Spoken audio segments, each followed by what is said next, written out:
Bienvenue au podcast Carte d'affaires. Je me nomme Charlène Gilbert.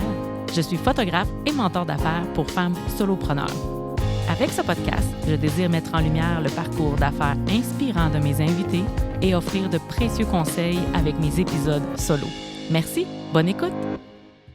Cet épisode est présenté par l'Institut Doris Lafontaine. Pour découvrir le cours sur la chandelle magique, visitez le www.institutdorislafontaine.com. Bonjour tout le monde, bienvenue au podcast Carte d'affaires, premier épisode de la saison 2 qui est l'épisode numéro 17. Comme nouveauté en cette saison 2, on enregistre le tout, autant les épisodes solo que les épisodes avec invités. Alors, ça va nous permettre d'avoir un beau support visuel pour vous, pour que ça soit encore plus facile de compréhension sur certains dires. Et l'épisode est toujours disponible aussi en audio sur les plateformes, toutes les plateformes en fait, mais les préférées des gens, Spotify et Apple Podcasts, pour ne pas dire balado. Alors, je vais vous parler aujourd'hui d'un volet photographie. Alors oui, je suis photographe dans la vie depuis 2015 au grand public et j'avais envie de vous donner quelques conseils pour éviter la catastrophe en séance photo. Alors, je vais vous partager mon écran pour pouvoir vous apporter le support visuel comme ceci. Alors, on évite la catastrophe en séance photo, épisode numéro 17. Comment on choisit son ou sa photographe? Ça, premièrement, c'est très important. De grâce, choisissez un photographe ou une photographe pas par son prix, mais plutôt par ce qu'elle va dégager dans ses photos. Quelle émotion va ressortir de la photographie en soi et également la personnalité de la photographe. Si vous la voyez passer, si vous voyez des photos d'elle, c'est tellement important que de connecter avec la personne qui va réaliser nos photographies. Parfois, on choisit quelqu'un parce qu'elle a un prix moindre qu'une autre, mais peut-être que tu aimes moins son rendu photographique ou comment elle traite ses photos, son expérience, peu importe. Alors, moi, je vous dis, pour éviter des frustrations, éviter de perdre de l'argent, choisissez un photographe parce que vous aimez son art et parce que c'est une personne avec qui vous allez avoir du plaisir ou qui vous inspire confiance. Aussi, c'est bien de donner des pistes de solutions à votre photographe sur quel est le style que vous voulez qu'il en dégage. Est-ce que vous aimez des photographies qui sont plus désaturées de couleurs, allant plutôt dans le style un peu vintage, ou si vous préférez des couleurs vives? Est-ce qu'il y a des endroits aussi que vous préférez? Est-ce que vous aimez la forêt? Est-ce que vous aimez le côté urbain de la ville? Est-ce que vous aimeriez un bord de l'eau? Est-ce que vous aimeriez quelque chose avec des graffitis? Êtes-vous plus à l'aise en studio avec un fond uni? C'est toutes des questions qu'on peut se poser, mais aussi la photographe va vous aider à choisir. Si vous avez un inconfort avec une partie de votre corps ou toute autre demande spéciale, c'est important aussi de le mentionner au départ, avant votre séance, à votre photographe, sur place, la journée de la séance. Pour moi, une séance, c'est comme un happening. C'est un événement spécial, puis j'aime beaucoup créer de l'ambiance, m'assurer que les gens sont à l'aise. Quand je suis un peu timide, parce que oui, ça m'arrive d'être timide, ben, je me mets à parler plus, à rire et à faire des jokes plates. Alors, c'est loin d'être ennuyeux. Pour ma part, une séance photo, c'est supposé dégager votre personnalité, c'est supposé dégager ce que vous êtes chaque jour, votre sourire. J'essaie du plus profond là, de mes connaissances et de mon cœur, de vous faire sourire, de vous faire oublier que je suis là avec un appareil dans le visage qui, pour certaines personnes, peut être intimidant et j'en conviens. Quand je me fais prendre en photo, je ressens ce sentiment-là de ne pas savoir trop comment me placer, de ne pas savoir si mon sourire est trop ou pas assez, de quoi j'ai l'air. Puis ça, c'est de la responsabilité de votre photographe ou photographe de pouvoir aussi vous mettre à l'aise. On est là pour ça, de pouvoir vous parler, de vous permettre de juste vous déplacer un petit pouce par là, un petit pied par-ci pour pouvoir avoir le bon angle et la bonne photographie là, qui vous représente bien et qui vous avantage.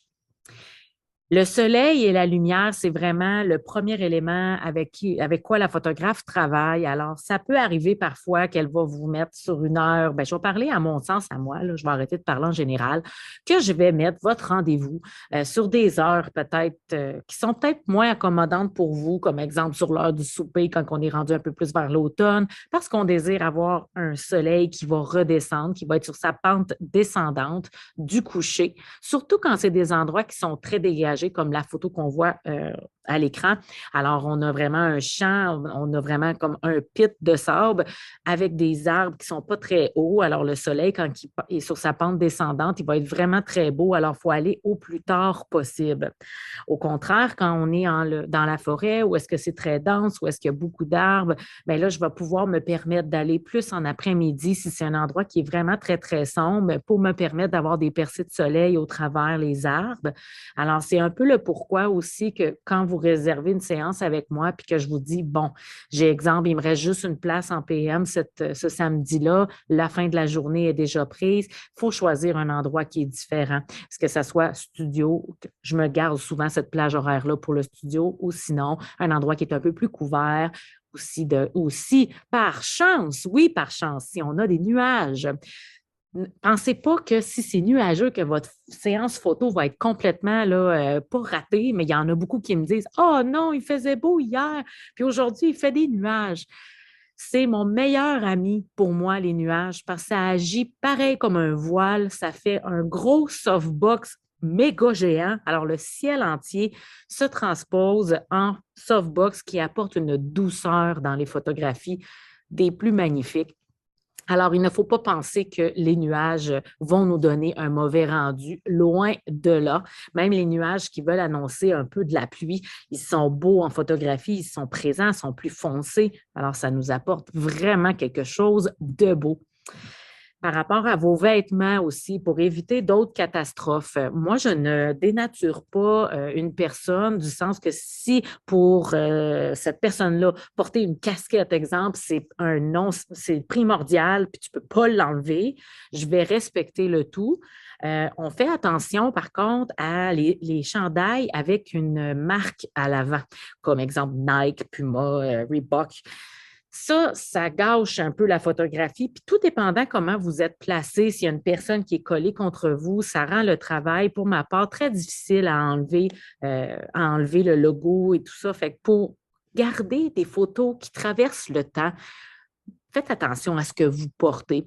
Portez des couleurs sobres, portez des jeans, du noir, du beige, du gris, des belles couleurs. Tu sais, on est l'automne, exemple, ben, du petit carotté, oui, mais on fait attention à ce que la madame à côté, exemple, elle n'aurait pas une blouse fleurie puis que le monsieur, il a une chemise carottée. Tu sais, on essaye de venir uniformiser les couleurs et les teintes, mais aussi les textures. Quand c'est l'été, des belles couleurs vives, oui, mais on essaie d'avoir une couleur d'accent dans la séance photographique qui va faire le petit punch, puis on gravite autour de ça, là. Vous n'êtes pas obligé d'avoir toujours tout le monde en jeans, tout le monde avec un T-shirt blanc. Je pense que ce type de photos-là, on les a vues bien assez, mais ça va vous permettre de pouvoir faire attention visuellement à quoi vont avoir l'air vos photos sur vos murs. Parce qu'oubliez pas, oui, moi, pour ma part, je remets des photos numériques seulement, mais les photographies, vous allez les imprimer, vous allez peut-être faire des toiles avec, vous allez faire des projets avec vos photographies. Fait que si vous ne voulez pas que ça ne fitte pas ensemble, mais c'est de faire attention également à ces éléments-là. Les poses, comme je disais tout à l'heure, c'est le fun de pouvoir créer différents angles. Et moi, je ne suis pas du tout voyons, choquée de si vous me montrez des inspirations tirées du web ou de Pinterest pour me montrer un petit peu ce que vous avez en tête. Moi, en fait, c'est que je vais me guider par rapport à ce que vous voyez sur les images. Bien, je vais savoir, OK, c'est ça qu'elle aime. C'est ce style-là qu'elle aime. Fait que c'est pas nécessairement venir copier la photographie, mais au moins je comprends dans quel style vous voulez vous en aller. Alors ça, c'est une bonne façon de se préparer aussi, puis d'aider votre photographe à réaliser la séance la plus adéquate de ce que vous avez en tête. Et là, ce que je voulais vous donner aussi, c'est 7 conseils sur comment sourire à la caméra. Parce que c'est pas évident, puis on est souvent mal à l'aise devant un appareil photo, hein? Alors, si vous êtes stressé, on vient tout simplement se fermer les yeux, on respire un grand coup et on ouvre les yeux. On vient tout détendre le regard, on vient juste apaiser votre visage et votre regard. Ne dites pas cheese parce que ça va forcer un sourire. Je vais ici me mettre une petite fenêtre, là. On va essayer plutôt money. Alors, cheese. Tu sais, ça fait comme un. Tandis que quand on dit money, et qui n'aime pas l'argent? Alors, money. Alors, money va vous apporter un petit peu les coins vers le haut que cheese, qui est comme plus figé, qui vous rouvre la bouche bien droite. Fait que je voulais vous donner ce petit conseil-là aussi. Je vais redescendre ça ici. On relaxe la mâchoire et on détend les muscles du visage. Alors, on essaye de décrisper, de ne pas serrer les dents, de ne pas avoir de gomme dans la bouche. Je les fais toujours jeter, les gommes, parce que ça place votre bouche d'une façon qui n'est pas très belle. Et aussi, éviter de parler dans la séance. Vous avez le droit de jaser entre vous autres. Parfois, je fais faire un pose comme un pose. Parfois, je fais faire une photographie comme ça. On rigole, on se regarde, on rit. Je demande à quelqu'un de compter une joke pas drôle, genre pour faire rire tout le monde. Mais des fois, les gens continuent à jaser. Il faut compter la joke pas drôle, se mettre à rire et juste se regarder en riant pour laisser le temps à la photographe de faire les clichés avec un sourire échangé.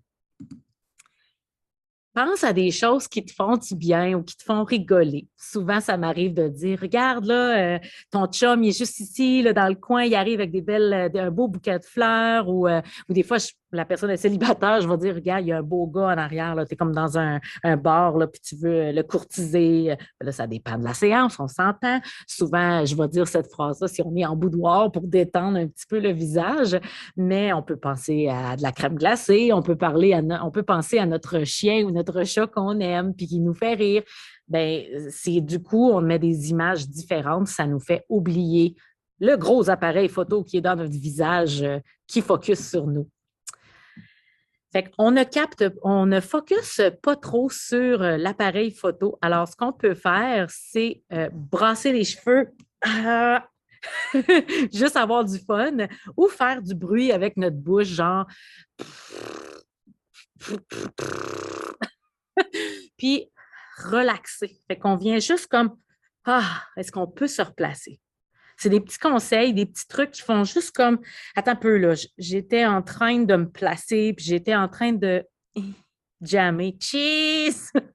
Fait que dans ce temps-là, ben, c'est des petits conseils. Même quand on se fait des petites séances à la maison puis qu'on se fait un petit selfie, là, je veux dire, c'est des conseils que je vous pitch comme ça pour vous aider à mieux sourire. Je vais rester avec vous ici. On imagine l'amoureux, l'amoureuse juste derrière la caméra. Bon, alors je viens de le dire il n'y a pas si longtemps. Alors, on se détend quand on est en couple comme ça et qu'on fait une belle photographie, bien, ça nous permet d'être comme je t'aime, je suis en amour avec toi. J'essaie vraiment de m'en aller, de reculer et de laisser les amoureux ensemble. Je leur mentionne de se dire des petites choses à l'oreille, de se coller le nez, d'être juste en cocooning comme ça, puis moi, des photos comme ça me fait frissonner. Je trouve qu'il y a un bel échange avec les amoureux. Puis là, laissez-moi donc vous raconter une joke plate puis vous faire rire. Fait que des fois, je dis n'importe quoi. J'ai même pas d'exemple. Je dis n'importe quoi, puis je trouve ça bien drôle, puis je me trouve bien drôle. Puis, je parle tellement vite qu'à la limite, les gens font comme « Ben voyons donc, elle est bien drôle, elle. » Ceux qui ne m'ont jamais rencontré. Je ne fais peut-être pas l'unanimité non plus, mais ma personnalité, elle est comme ça. Alors moi, quand je suis avec mes gens, je les placote, je leur dis qu'ils sont beaux et belles, j'ai du plaisir à les positionner et à pouvoir faire en sorte de faire ressortir l'émotion comme le couple ici présent. Alors, je vous souhaite des belles séances. N'oubliez pas de prendre vos rendez-vous d'avance.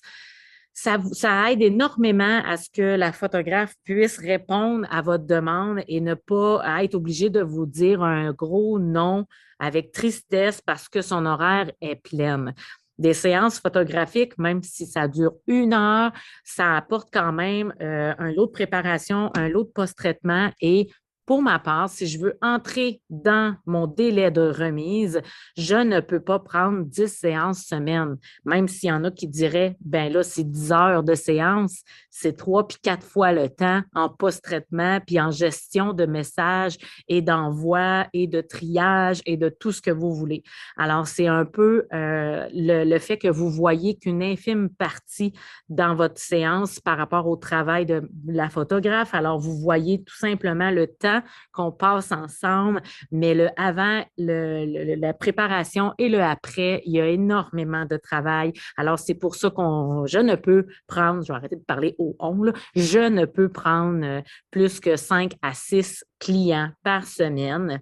Également, j'ai d'autres volets, fait que c'est certain que je m'amuse dans beaucoup d'aspects parce que j'aime pouvoir aider les gens, j'aime pouvoir les rendre heureux, j'aime pouvoir enseigner des choses. Alors, c'est certain que pour moi, en photographie, de vous rendre heureux, de vous rendre beau et de partager ces moments-là avec vous me fait vraiment chaud au cœur.